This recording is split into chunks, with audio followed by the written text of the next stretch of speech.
తెలంగాణలో సంచలనం సృష్టించిన గొర్రెల కుంభకోణంలో కీలక వ్యక్తిని ఏసీబీ అరెస్టు చేసింది. దుబాయ్ నుంచి వచ్చిన మొయినుద్దీన్ను శుక్రవారం ఉదయం ఎయిర్పోర్ట్లోనే అరెస్టు చేశారు.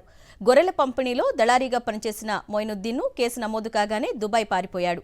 ఇప్పుడు తిరిగి రావడంతోనే అరెస్ట్ అయ్యాడు. ఈ కేసులో ఇప్పటికే 17 మంది అరెస్ట్ అయ్యారు. ఆ వివరాలు ఇప్పుడు చూద్దాం.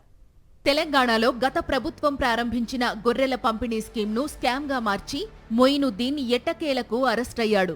గచ్చిబౌలి పోలీస్ స్టేషన్లో కేసు నమోదైనప్పటి నుండి మొయిన్ ఆయన కుమారుడు దుబాయ్కి పారిపోయినట్లు ఏసీబీ అధికారులు గుర్తించారు. దీంతో మొయినుద్దీన్, ఈక్రముద్దీన్లపై లుకౌట్ నోటీసులు జారీ చేసింది. తాజాగా ఇమ్మిగ్రేషన్ అధికారులతో మాట్లాడి ఇద్దరి పాస్పోర్ట్లను సస్పెండ్ చేశారు.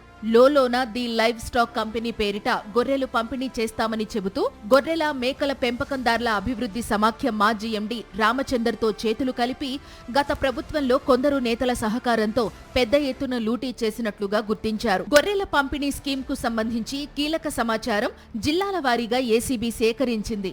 ఇప్పటి వరకు ఈ కేసులో మొత్తం 10 మంది నిందితులను అదుపులోకి తీసుకుని విచారించింది. గొర్రెల స్కామ్లో మొత్తం 1200 కోట్లు అవినీతి జరిగినట్లు ఏసీబీ గుర్తించింది. ఈ కేసులో మాజీ మంత్రి తలసాని, ఓఎస్డీ కళ్యాణ్తో పాటు గొర్రెల మేకల పెంపకం అభివృద్ధి సమాఖ్య మాజీ ఎండీ రామచంద్ర నాయక్ సహా పలువురు వెటర్నరీ అధికారులను సైతం ఏసీబీ అధికారులు అరెస్టు చేశారు.